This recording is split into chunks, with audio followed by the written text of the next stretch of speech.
moitié de sa fortune avec les femmes et que je serai un jour maréchal de France. Jamais. Oh, ben si, je vous jure que ce vin m'énerve et que je suis prêt à chercher querelle au bon Dieu lui-même.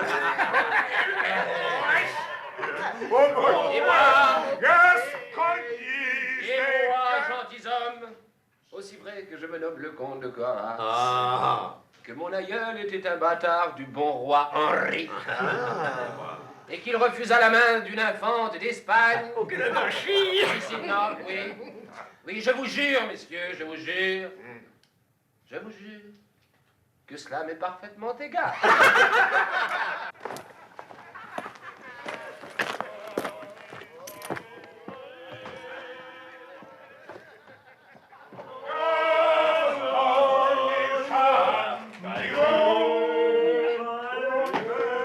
Que désirez-vous, mon gentilhomme? Un pichet de votre meilleur vin, à défaut de silence. Si vous êtes nouveau dans le pays, il faudra vous habituer à ce que les voix sonnent plus fort que les écus. Et moi, mes gentilshommes, Morius, apprenez que je suis le neveu de Messire Camus de Néville, l'intendant de la province. Et j'ai grande hâte d'arriver à Bordeaux. Pourquoi faire? Pour voir ma fiancée. Une mystérieuse princesse. Oui, mais il est 8 heures du soir. Et en supposant que votre cheval sera aussi bon que ma jument, vous n'arriverez pas à Bordeaux avant 9 heures. Et alors? Et alors, tout le l'attendant que vous êtes, vous n'entrerez pas dans la ville, car toutes les portes en sont fermées, de la porte Gaillot à la porte Dijon. Il ferait beau voir que l'on m'interdise l'entrée d'une ville où mon oncle est seigneur et maître. Mon Dieu, je l'enfoncerai plutôt avec le pommeau de mon épée, hein? Bien! Ça m'est arrivé une fois. Hein? Oui, j'ai brisé un battant de la porte Gaillot à coup de pied. Un battant de la porte Gaillot. Vous êtes vigoureux, mon gentilhomme. Oui, mais cela n'est rien. Après avoir brisé la porte, je me suis trouvé face à un cornet. Il y a 10 hommes. Mon Dieu! Je mets la main à l'épée et je chasse.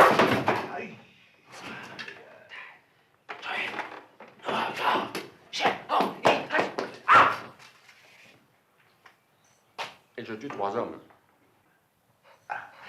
En reste 7. Je remets la main à l'épée, je recharge. Et vous tuez les 3 autres. Ah non, 4. Oh, mais Dieu me pardonne, mes gentilshommes. Voici venir notre bon oncle Samuel. Pour vous servir. C'est ce brigand d'usurier. Un homme qui prête à 200%. Ah, c'est du joli. Ça, vous n'en savez rien, monsieur. Je n'ai prête que sur gage. Et comme vous ne m'avez jamais rien engagé... Monsieur, je ne saurais tolérer qu'un pareil personnage s'asseye sous le même toit que nous. Ni moi. Ni moi. Ni moi. Monsieur, mon auberge est faite pour tout le monde. Pas pour lui. Dehors! Voilà. Et si j'ai refusé de m'en aller? Mais on vous jettera dehors?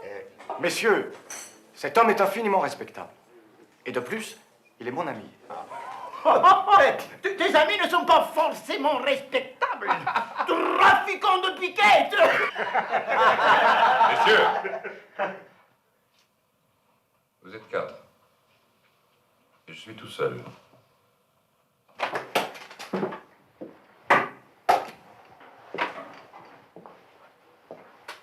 Mais aussi vrai que je m'appelle Raoul de Blossac, que je n'ai ni château ni terre, et que 10 écus sont tout mon bien. Je tue comme un chien celui qui dit un mot de plus. Il m'amuse. Qu'est-ce donc ce nourrisson? Vous voulez chagriner votre famille, monsieur? Mon ami, j'ai grande envie de vous mettre dans ma poche et de vous mener à mes neveux. Ils adorent les jouets. Oui. Si on arrêtait les fanfaronnades. Ah.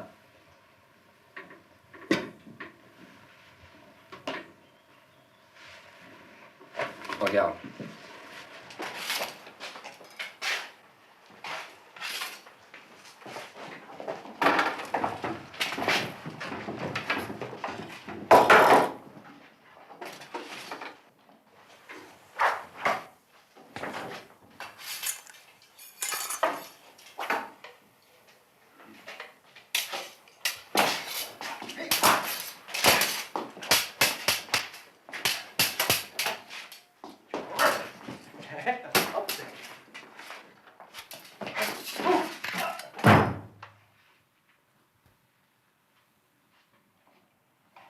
Monsieur, veuillez remarquer que désarmement et riposte sont si jumeaux que je pourrais passer mon épée à travers votre aimable corps.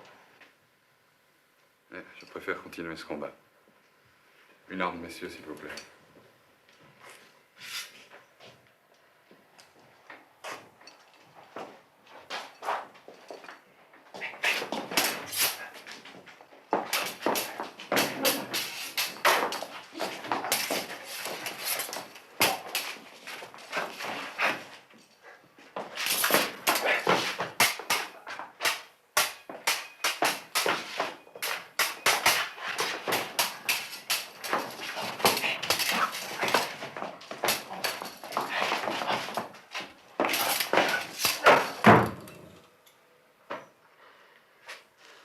Monsieur, vous êtes un aimable garçon, et j'engage mes amis à faire comme moi. Après tout, nous ne sommes pas des croque-mitaines. Clodion de Mardi. Ni des ogres. Henri la Jeunet. Ni des mangeurs d'enfants. Galaor de Casterac. Raoul de Blossac. Eh bien, messieurs, ma fiancée m'attend, je dois regagner Bordeaux. Ma fiancée dont je vous parlais tout à l'heure. Allons-y. Au revoir, Samuel. Ma foi, je ne serais pas fâché de faire sauter d'un coup d'épaule une de ces portes de Bordeaux. Monsieur, jusqu'au revoir. J'espère. Oncle Samuel. Enfin, les voilà partis. Monsieur, je vous remercie. Si, car monsieur Samuel m'est très cher. Mais croyez-le bien, il ne l'aurait pas chassé ainsi de mon auberge. Tout pauvre Simon que je suis, j'ai plus d'un tour dans mon sac. Vous le savez, monsieur Samuel. Mais oui, mon cher Simon, je le sais. Ton cœur est bon et brave. Chez toi, je ne risque rien. Tu mets la main de foi prouvée. Bon, je vais prendre la route de Bordeaux. Je ne peux m'attarder davantage. Bon, mais vous venez à peine d'arriver, votre cheval doit être fourbu. Oui, je sais, mais il me faut pourtant... Si cependant vous prenez fantaisie d'accéder cette nuit même à Bordeaux, vous pourriez venir avec moi et y pénétrer sans attendre l'ouverture des portes au coup de canon du château Trompette. Hein? Quand, mais ces portes s'ouvriront devant vous? Sans nul doute. Mais permettez-moi auparavant de vous inviter à souper. Avec plaisir. Je vous dois bien ça. C'est la moindre des choses.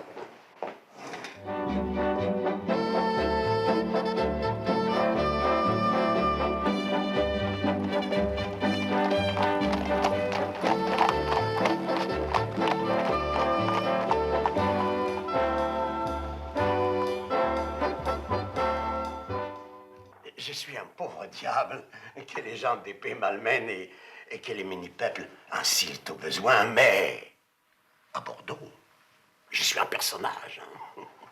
C'est notre capitale, à nous autres Israélites. Autrefois, on voulait que nous embrassions les catholicismes. Un peu plus tard, on nous permit de conserver la foi de nos pères, pourvu que nous ne nous livrions à aucune pratique extérieure. Maintenant, on nous laisse libres d'exercer notre religion, pourvu que nous acquittions nos impôts et vivions en bons citoyens. Mais cette tolérance allant jusqu'à vous ouvrir les portes de la ville pendant la nuit. Oui. Oui. Et non. Simon. Tiens, mon beau Simon. Merci, monsieur Samuel. Je crois que la nuit ne va pas tarder à tomber. Si vous voulez coucher à Bordeaux, vous n'avez qu'à me suivre. Mais laissez ici votre cheval. Simon, notre hôtelier, vous l'enverra demain. Mais avez-vous un autre cheval à me prêter? Beaucoup mieux que cela. J'ai ma voiture. Alors. Bonsoir, Simon. Au revoir, monsieur Samuel. Au revoir. Vous allez à Bordeaux. Est-ce pour y chercher fortune? Non, pardonnez ma curiosité. Oh non, votre question n'est nullement indiscrète. Je vais à Bordeaux pour m'y embarquer et de là gagner l'Amérique où la guerre vient d'éclater. Vous venez de dire dans l'auberge n'avoir ni château ni terre et posséder 10 équipes pour tout bien. Et c'est la pure vérité. Ah, on ne va pas loin avec 10 équipes. Les capitaines des navires ont pour coutume de faire payer passage à ceux qu'ils embarquent. Hein. Oui, je sais, mais je vous avouerai que j'ai à Bordeaux un cousin fort bien placé sur lequel je compte un peu. Alors ça c'est tout à fait différent. Hein. Descendrez-vous chez votre cousin? Oh non, non, je préfère aller à l'auberge. Mon cousin est maintenant un grand seigneur, et comme il y a 10 ans que nous nous sommes... Oui, vous descendrez à l'auberge avant de lui rendre visite. Oui, on m'en a indiqué une rue des Argentiers. La licorne, sans doute. Elle n'est pas loin de mon hôtel. Et l'aubergiste est un de mes amis. En route.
Nous sommes arrivés. Bonsoir, Gadlon. Je vous amène une voyageur. C'est une de mes meilleures amies. Prenez bien soin de lui, hein. Je n'y manquerai point. Bonne nuit, mon gentilhomme. Bonsoir, oncle Samuel, et merci. Je vous en prie. Hein.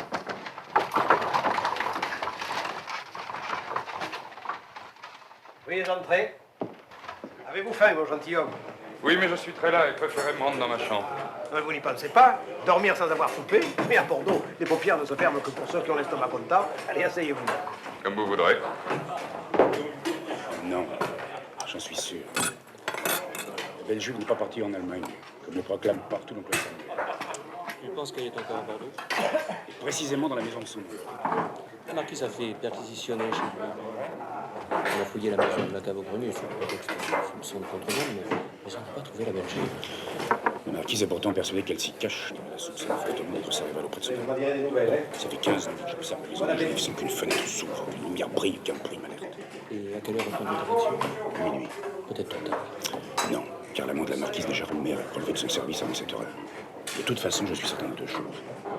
La première, c'est que la belle juive se cache dans la maison de Samuel.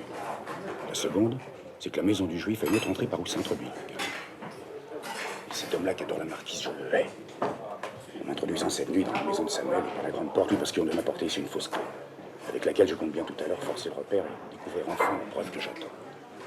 Ah, le voilà, il est exact. Et le fasse qu'il le soit tous ici cette nuit. Merci.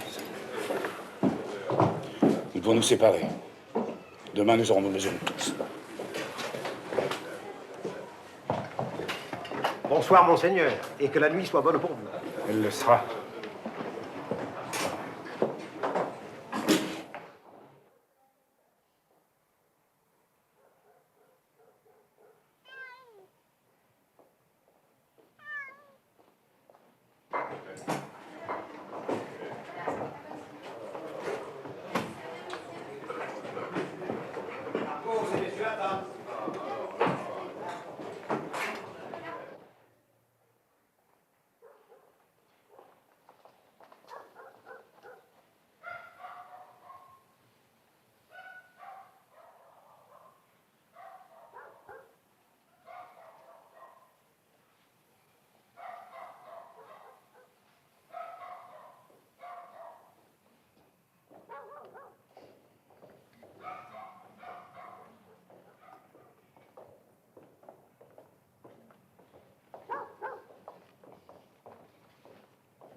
Philippe de Blossac, mon cousin.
Mais c'est une maison enchantée.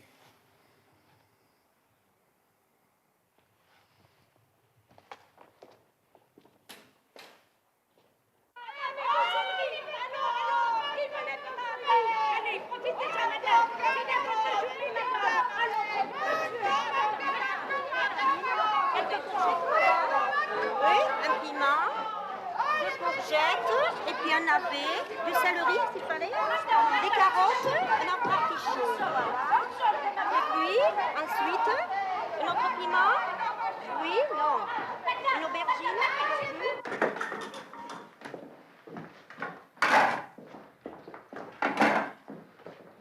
Oh, mais déjà levé, mon gentilhomme? Comme vous-même, maître Gadelon. Ah oui, mais moi, pardonnez ma surprise, là. J'aurais souhaité vous accueillir ce matin dans une salle un peu plus accueillante. Vous me surprenez. Ceci n'est rien. Peut-être désirez-vous visiter la ville? Ou bien vous faire conduire chez des personnes à qui vous voulez rendre visite? Vous savez, je ne saurais trop m'efforcer de rendre service à des amis de l'oncle Samuel. Non, non, rien de tout cela. Je vous prie seulement de me donner des plumes, de l'encre et du papier pour écrire une lettre. À vos ordres. Margot, des plumes, de l'encre et du papier pour le gentilhomme. Et je vous demanderai ensuite de la faire porter à mon cousin, Philippe de Blossac. En vérité, monsieur est le cousin du comte? Oui, son cousin germain, oui. Je le crois assez bien situé. Dites que c'est le roi de Bordeaux. Comment votre seigneurie ne connaît pas la faveur du comte? Quelle faveur. Un des jurats de notre ville se nomme le marquis de Beauséjour. Et il a une très très jolie femme. Et madame de Beauséjour est la véritable reine de Bordeaux, car l'intendant est amoureux fou d'elle. Et mon cousin? Alors j'y arrive, et le cousin de votre seigneurie est l'amant heureux, lui, de la marquise. Et alors l'intendant est jaloux de lui? Ah, pas du tout. Tenez, si votre cousin désire devenir gouverneur du château Trompette, je suis sûr que l'intendant se fera une joie d'aller demander au roi. Allez, faites-moi préparer à déjeuner. Dans mon pays, on a faim au lever du soleil. Et soif? Oh, tout le temps. Voilà, comme j'aime la pratique. Monsieur, mon cousin.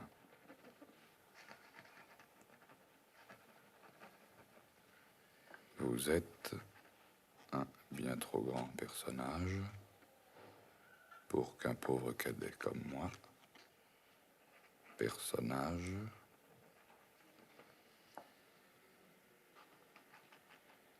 ose vous aller voir sans vous annoncer sa visite.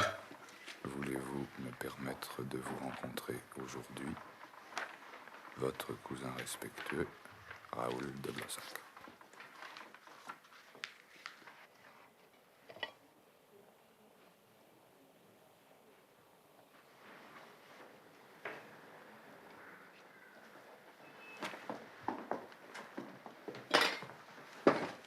Voici le pli dont je vous ai parlé. Margot, hâte-toi de porter ceci au château Trompette. tout de suite.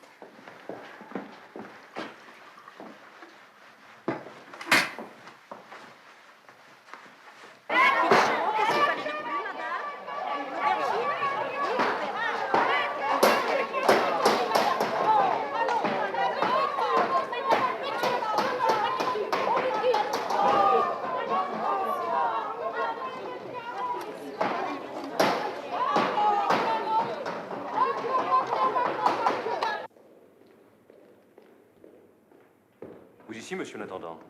La visite vous surprend, Philippe. Mais je n'ai voulu mettre personne dans la confidence.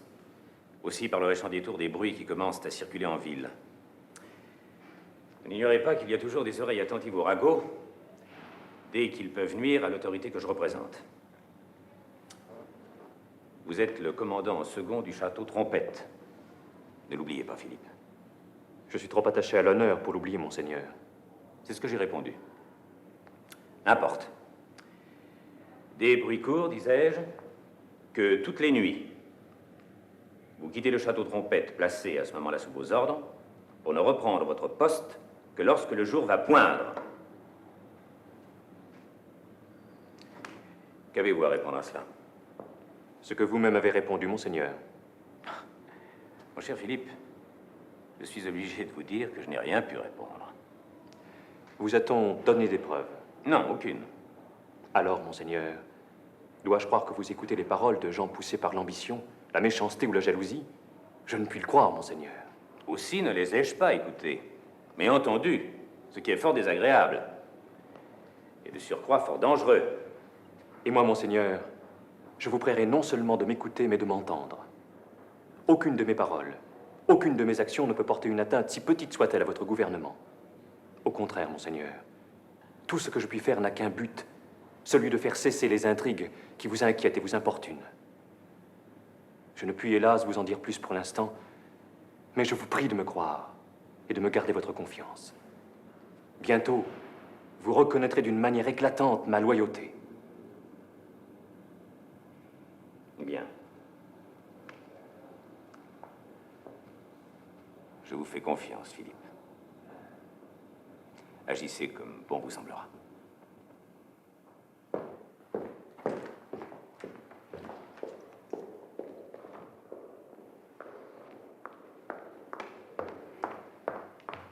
Mon capitaine, il y a là une personne qui demande à vous voir. Elle veut vous remettre une lettre. Faites-la entrer.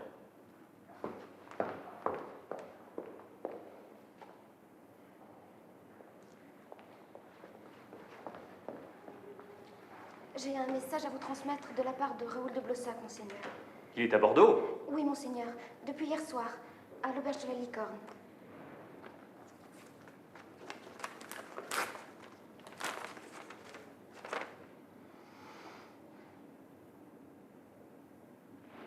Y a-t-il une réponse, monseigneur? Une réponse? Non. Tu vas me conduire à la Licorne.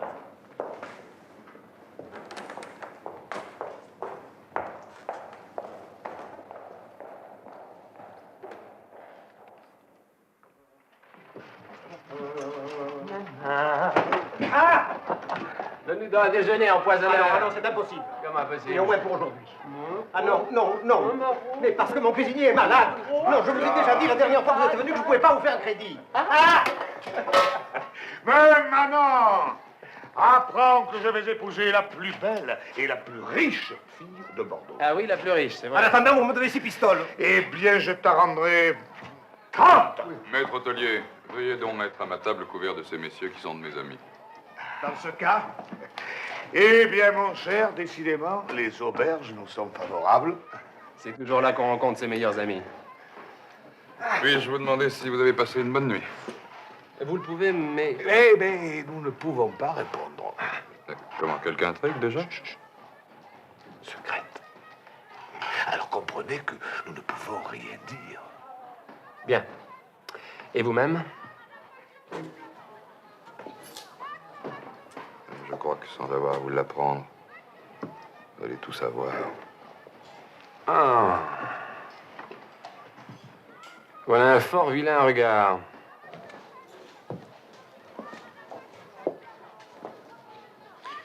Nous nous occuperons du vôtre plus tard, monsieur. Non, non. Laissez parler, monsieur. Vous êtes assis, monsieur, et moi je suis debout.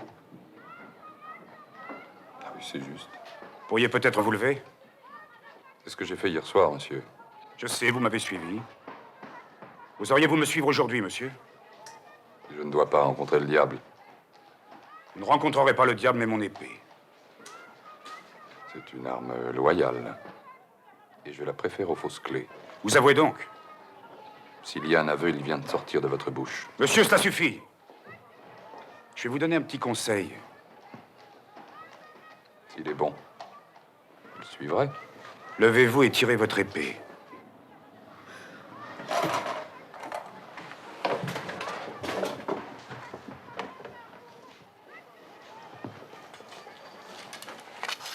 Gadelon, éloigne les curieux, veux-tu? Et retourne à tes fourneaux. Oui, j'entends que le légume soit bon. Le temps de tuer monsieur et nous reprenons nos fourchettes. Savez-vous à qui vous avez affaire? Non. Au chevalier de Torigny. Ah. La plus fine lame de Bordeaux. Monsieur, veuillez choisir vous-même l'endroit où vous allez tomber. Voilà une gasconnade qui vous portera malheur. Je n'ai pas l'honneur de vous connaître, monsieur, mais je vais avoir la douleur de vous tuer. À moins que nous puissions nous entendre. En vérité. Si vous vouliez me donner votre parole de rentrer chez vous et d'y garder les arrêts pendant 48 heures. Et pourquoi donc? C'est mon secret. Oui, je le devine. Vous êtes sans doute un ami du comte Philippe de Blossac que je déteste. Je suis son cousin. Vous avez sûrement appris des choses. Beaucoup de choses. Vous êtes un officier du roi. Cependant, vous faites un bien vilain métier. Un métier d'espion. Monsieur, vous m'insultez! Nous avons les armes à la main. Et c'est mon droit. Soit. En garde, monsieur. Vous l'avez voulu.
Parfait, moi j'ai eu la chance de n'être que désarmé.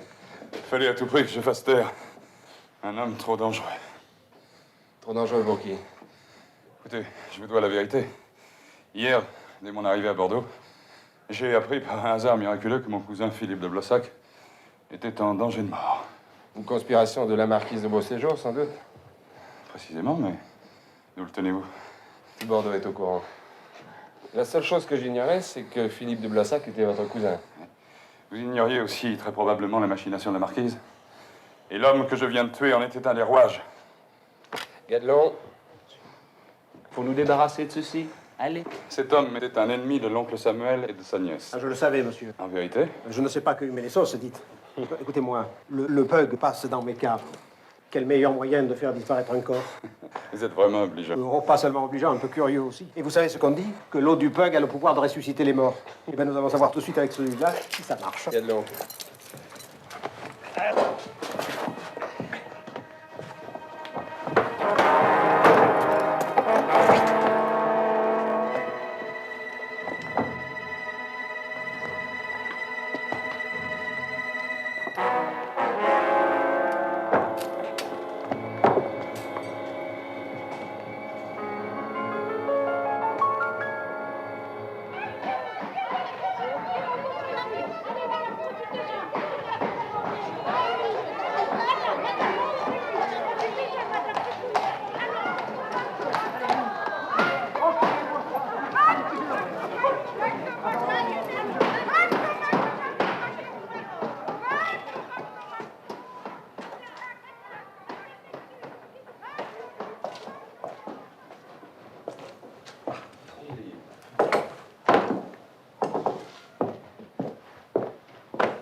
Quel bonheur de te voir, mon cousin.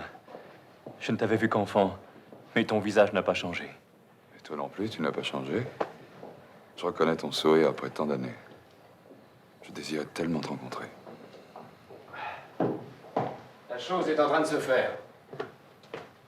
Mon ami le comte de Coarras. Mes compliments, monsieur. À propos de quoi? Votre cousin s'est battu comme un lion avec le chevalier de Torigny. Tu as blessé le chevalier? Ah non, non, je l'ai tué. Tué? Oui, pour te protéger d'une mauvaise histoire, mais j'aimerais t'en entretenir un instant en particulier. Vous permettez, comte? Et je vous en prie.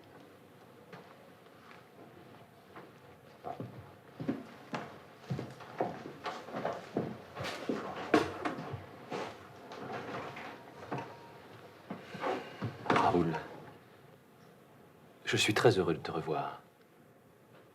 J'avais besoin d'un ami fidèle et brave. C'est le ciel qui t'envoie. Tu arrives au moment où j'étais seul et découragé. C'est surtout le commencement de cette aventure qu'il faut que je te raconte. Quand je suis arrivé à Bordeaux, pauvre comme toi, ambitieux et affamé, une lettre de recommandation m'ouvrit la porte du château Trompette. Je devins vite cornette d'un régiment. Un soir, l'intendant donna un bal masqué, comme celui qui aura lieu ce soir. Il y avait à ce bal une femme dont tous les yeux des jeunes hommes mendiaient le regard. Comment cela se fit-il? Je n'en sais rien. Mais 8 jours plus tard, je devins l'amant de cette femme. Tu as deviné, c'était la marquise de Beauséjour.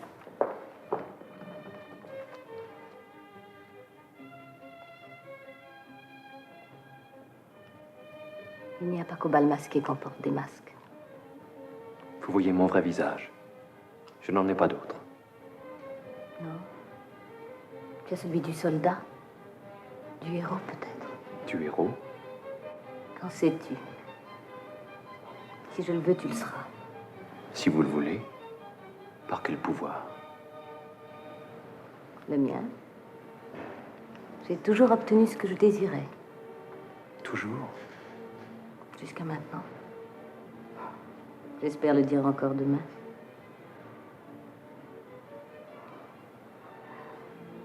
Tu n'as pas d'autre visage, bien sûr. C'est pour cela que je l'ai deviné si facilement.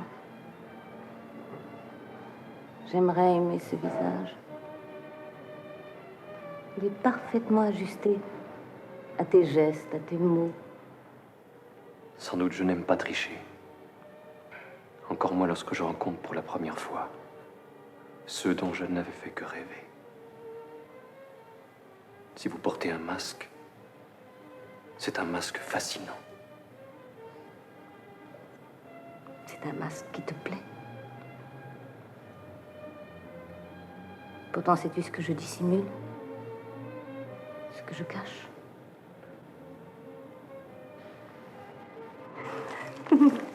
Non, je ne cache rien. D'ailleurs, un héros ne peut avoir peur.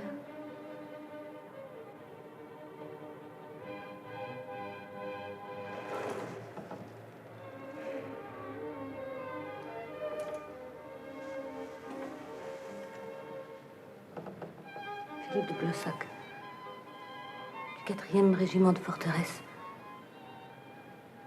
Souhaiterais-tu m'aimer? C'est une aventure, tu sais. Une longue reconnaissance de chacun de nous. Le souhaites-tu? Si vous le permettez. Je ne le permets pas. Vous l'exigez presque. Crois-tu qu'on puisse exiger d'être aimé de quelqu'un? On peut le souhaiter tellement profondément que l'on finit par l'obtenir. Tu as réussi. Bravo, beau sorcier.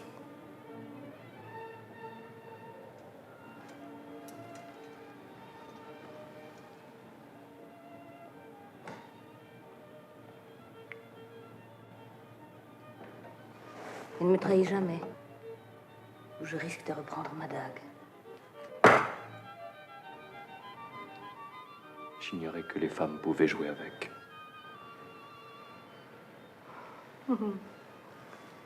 Des coupes-papier? Sois sans crainte, je ne la reprendrai pas. Il faudrait pour cela que je me mette à tes pieds. Rends-la-moi si tu n'as pas peur.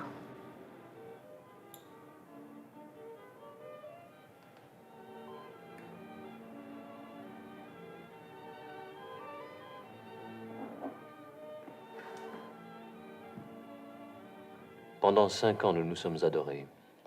Et j'ai été le roi de Bordeaux, car elle est plus puissante même que l'intendant, et ce qu'elle veut, le roi le veut. Peut-être cet amour durerait-il encore aussi ardent qu'au premier jour, si je n'avais rencontré Sarah. Sarah est la fille d'une sœur de Samuel. Il y a 3 ans qu'elle est venue à Bordeaux, et vite, elle fit l'admiration de tous par sa beauté et sa simplicité. Un soir, une demi-douzaine de jeunes hommes, échauffés par le jeu et la boisson dans un tripot de la ville, firent un singulier pacte. Ils s'engagèrent à me prêter main forte pour enlever la belle juive et à tirer au sort pour savoir qui serait son amant. Samuel eut vent de ce complot. Il s'en vint donc au château Trompette et réclamait la protection de l'intendant. Ce fut moi qui le reçus, le rassurai, lui promis l'aide demandée. Le soir venu, je m'en allai tout seul chez Samuel. « Et vos soldats, me dit-il, je n'en ai pas, mais soyez sans crainte, mon épée est une solide compagne. » Vers minuit, on frappa à la porte. La misérable troupe s'apprêtait à l'enlèvement. J'ouvris moi-même les 2 battants. Les assaillants étaient au nombre de 6. J'en tuai 2 sur le seuil de la porte, profitant de la surprise. Puis j'en blessai 2 autres. Le reste prit la fuite. Sarah descendit, effrayée par le bruit de la lutte. Je ne l'avais jamais vue. Je fus ébloui.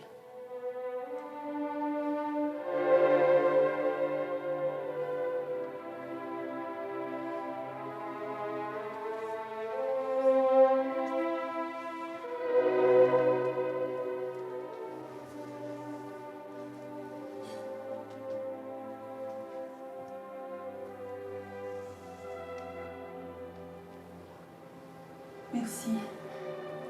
Ne me remerciez pas, mademoiselle. Cela m'a permis de vous voir.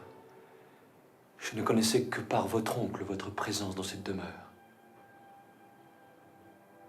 Pour nous, il est difficile d'aller à vos bals et à vos fêtes. Certains soirs, je préférais rester dans le calme d'une maison aussi paisible. Elle déplaît à quelques-uns, puisqu'ils ont essayé d'y pénétrer l'épée à la main. Ce genre de compagnie d'ivrogne ne recule jamais devant la violence. C'est à vous qu'ils en voulaient. Je sais. Tout ce qui est pur, noble, discret, les gêne. Ils essaient de piétiner la beauté dans leur rage de ne pouvoir se l'approprier. Pourquoi demeurez-vous dans cette ville?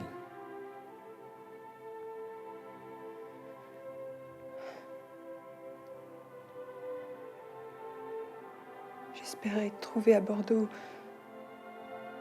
un abri plus sûr. En Allemagne, il ne me restait plus personne.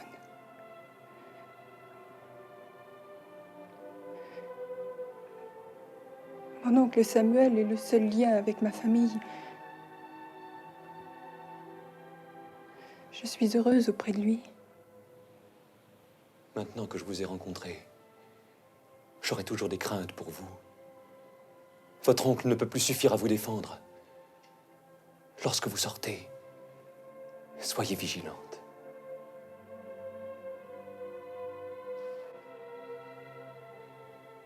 Mademoiselle, depuis ce soir, vous devenez mon principal souci.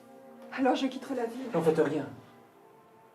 Permettez-moi seulement de passer souvent pour veiller sur votre sécurité.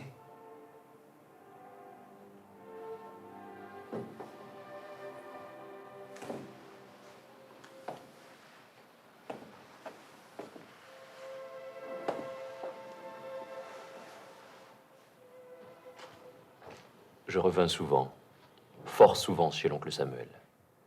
Un amour fou pour Sarah s'était emparé de moi. Je me jurai de rompre avec la marquise et d'épouser Sarah.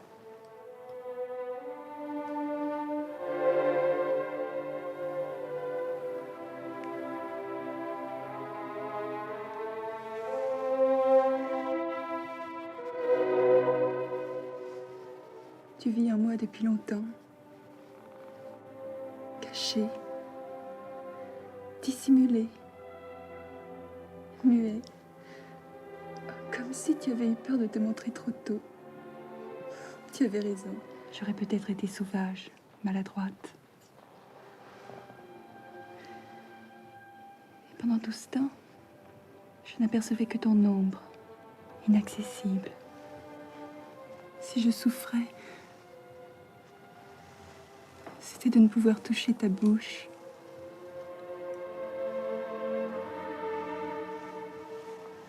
Tes mains.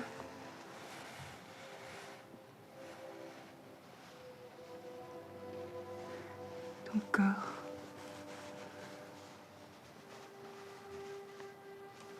Oh Philippe, mon amour.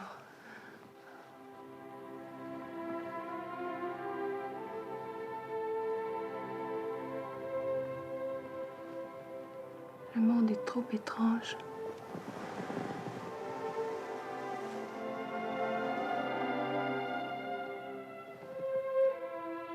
Je regarde souvent à travers les volets clos grouiller la rue. Il me semble voir tourbillonner des poissons.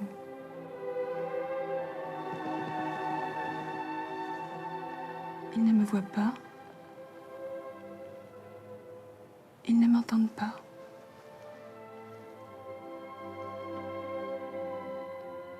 J'imagine leur vie, qui ne peut être la mienne. Jusqu'à ce que toi, tu viennes, tu épouses alors les vrais contours de mon vrai monde.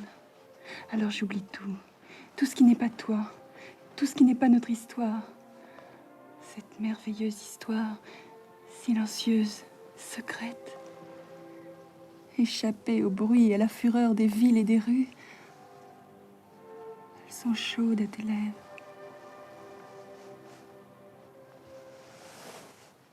Tes yeux ne m'ont jamais menti.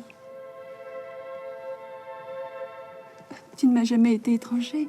Dès que je t'ai vu, j'ai pensé, il est enfin venu.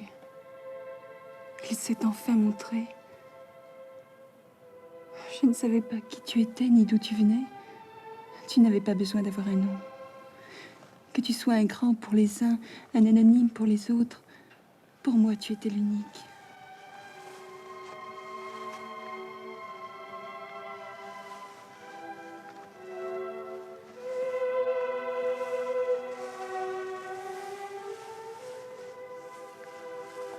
Un jour, tu quitteras cet affreux costume de soldat. Je ne pourrais pas vivre si je devais t'attendre pendant des mois et des mois. Que m'importe la plus belle victoire, si ton visage ressemble à celui des autres morts. Je hais la guerre. Ne parle plus, Sarah. Oublions tout cela. Je t'écoute respirer. Ton cœur bat doucement, en égrenant un temps heureux. Je t'aime. Je t'aime. L'histoire avait fait beaucoup jaser dans la ville. Son bruit parvint même jusqu'aux oreilles de la marquise.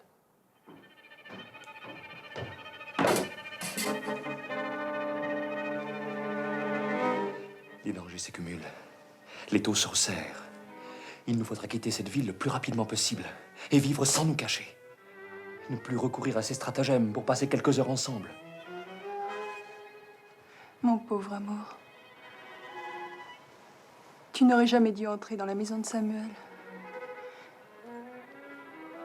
Et si pour toi c'était un piège? Un piège? Mais tu es l'air libre que je respire. Ma joie. Mon unique joie. Je t'ai trouvé comme si je t'avais cherché pendant des millénaires. Ne souffre pas tant de m'aimer, Philippe. Accepte cela tout simplement, avec un grand bonheur. Oh, fais confiance, demain nous partirons. Moi j'attends sans impatience. Je rêve tout le jour au moment où nous serons délivrés. Oh, c'est un si vieux rêve pour nous.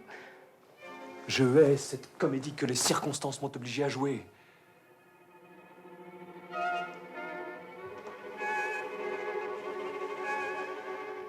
J'ai tellement peur d'être lâche. Toi, un lâche. Mais n'est-ce pas toi qui m'as délivré de ces ivrognes furieux? C'est très simple de se battre l'épée à la main. Il est beaucoup plus difficile d'affronter certaines forces qui te paralysent et te clouent au sol avec d'autres armes et d'autres lois.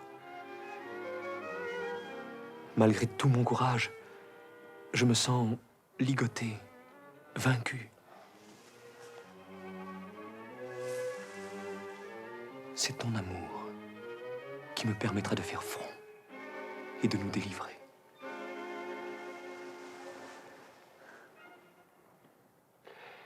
Et un matin, l'intendant m'ordonna d'aller conduire un convoi de munitions loin, très loin de Bordeaux. C'était une manœuvre de cette tigresse, la marquise de Beauséjour, qui en même temps faisait ordonner par l'intendant le renvoi de Sarah en Allemagne. Aujourd'hui, elle soupçonne fort Sarah de se cacher encore dans la maison de son oncle. Et nos rencontres sont pour elle tellement probables qu'elle charge ses espions de les vérifier. Voilà, mon cher Raoul, tu connais toute l'histoire. Tu es plus que mon cousin maintenant. Tu es mon frère. Et c'est désormais entre nous, à la vie, à la mort. Je t'aiderai, Philippe. Les procédés de la marquise sont fort méprisables. Et les Blossac ne peuvent y rester indifférents. Merci. Il y a ce soir le bal masqué annuel au Château Trompette. Je te ferai parvenir une invitation, ainsi qu'à ton ami le comte de Corras.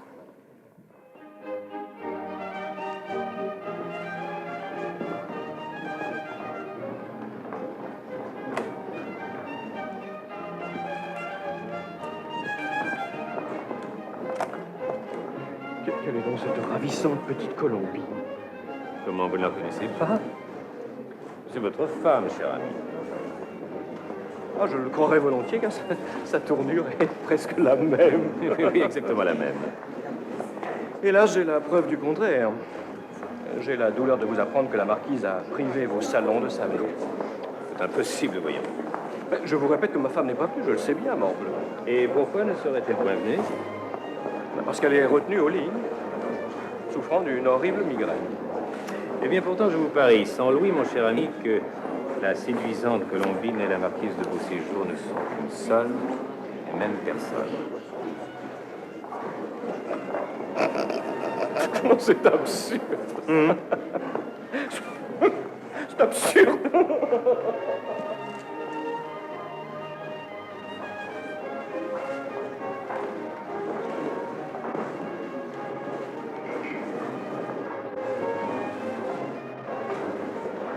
Bonsoir, comte. Je vois que vous me reconnaissez tous. Suivez-moi.